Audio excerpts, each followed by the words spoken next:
Classes में आपका बहुत बहुत स्वागत है।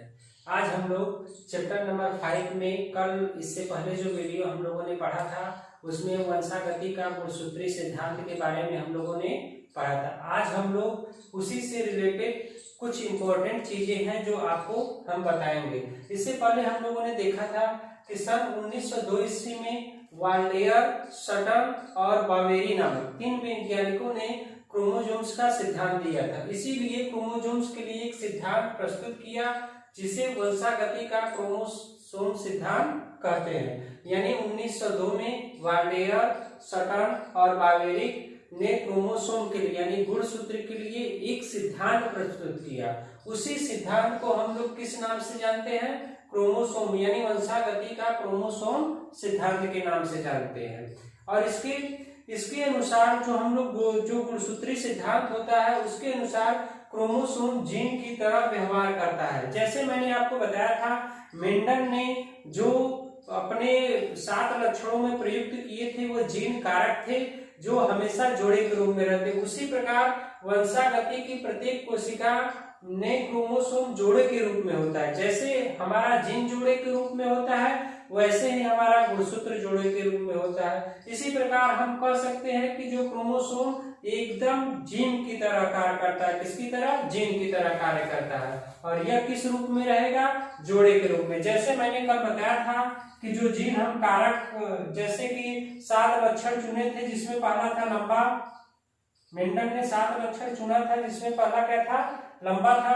तो लंबा को हम लोग कैपिटल टी से प्रदर्शित करते थे। इसी प्रकार हम बौने की बात करें तो बौने को हम लोग स्मॉल टी से प्रदर्शित करते थे। और इसी प्रकार हम लोग हरा को बोले तो कैपिटल वाई इससे प्रदर्शित करते थे। और इसी प्रकार से ऐसे हम लोग क्या करते थे? उन जीनों को यानी उन कारकों को क्या करते थे? प्रदर्शित करते थे। इसलिए हम कह सकते हैं कि जो हमारा गुणसूत्र है वह एकदम हूबहू किसकी तरह कार्य करेगा? हमारे गुणसूत्र की तरह कार्य करेगा। यानी जीन की तरह हमारा क्या है? गुणसूत्र होता है। फिर आगे देखते हैं हम लोग जिनमें प्रथम अर्धसूत्री विभाजन के पश्चात जिसमें क्या होता है?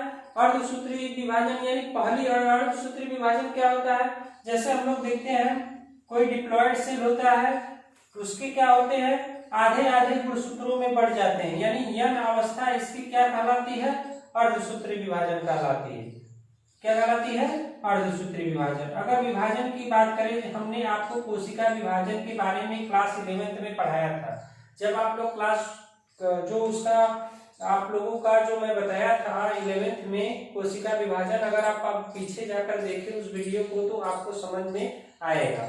फिर आइए हम लोग यहाँ देखते हैं कि जिनमें प्रथम अर्धसूत्री विभाजन के पश्चात समजात जोड़े का समूह यानी जो समजात जोड़े का समूह होता है अपनी अपनी ध्रुवों की ओर जाकर बढ़ जाता है। इस विभाजन में क्रोमोसोम का विभाजन नहीं होता है बल्कि समजात गुणसूत्र के जोड़े अलग अलग हो जाते हैं। विभाजन में इस अवस्था में विभाजन नहीं होगा लेकिन इनके समजात गुणसूत्र होते हुए अलग अलग हो जाएंगे। इसके पश्चात दूसरा अर्धसूत्री विभाजन होता है जिसमें क्रोमोसोम का विभाजन होता है। जब दूसरा इसका अर्धसूत्री विभाजन होगा तो उसमें क्रोमोसोम का क्या होगा? विभाजन होगा।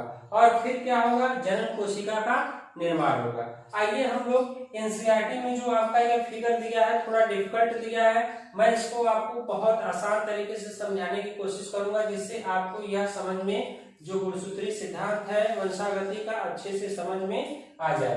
तो यहाँ पर हमने देखिए यहाँ पर क्या किए हैं? 4 गुणसूत्र लिए हैं। यानी यहाँ पर भी क्या किए हैं? 4 गुणसूत्र लिए हैं। यानी ये 2 जोड़ा है जो 4-4 का है जिसको हम लोग क्या किस नाम से जानते हैं? जीवन के नाम से जानते हैं। जब हम आपको सेल साइकिल पढ़ाया था तो मैंने आपको बताया था कि जो हमारा सेल साइकिल होता है उसमें जीवन फेज होता है, G2 फेज होता है, S फेज होता है और M फेज होता है। यानी इतनी फेज में हमारा कोशिका विभाजन संपूर्ण होता है। तो यह आपका कौन सा अवस्था है? तो जीवन अवस्था है।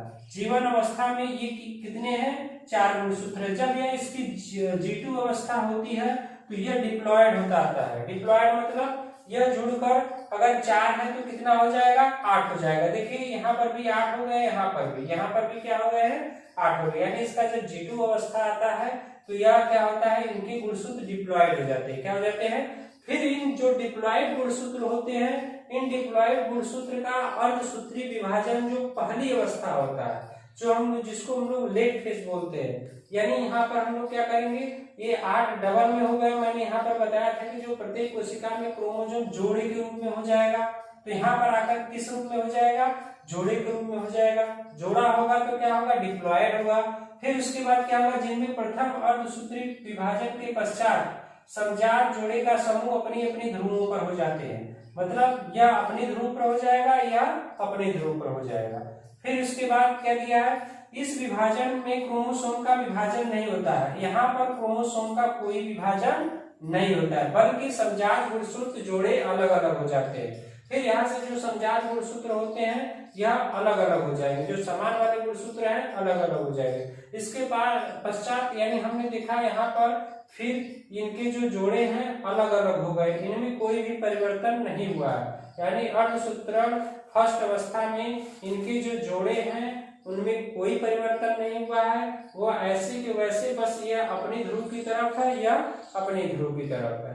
फिर उसके बाद जब इसका सेकेंड अर्धसूत्री विभाजन होता है, तो सेकेंड अर्धसूत्री विभाजन जब होगा तो क्रोमोसोम का विभाजन हो जाता है, यानी इनके क्रोमोसोम क्या हो जाएंगे, टूट जाएंगे, यह अवस्था में आ जाएंगे।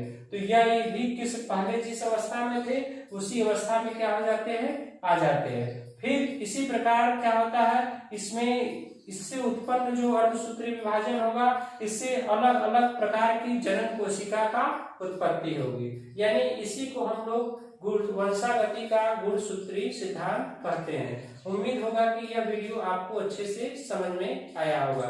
आगे हम लोग जो वंशागति का गुणसूत्री सिद्धांत है और जीन है, इनमें क्या समानताएं हैं, क्या अंतर है, उनके बारे में अगले वीडियो में हम लोग पढ़ेंगे। आज के लिए इतना ही, धन्यवाद।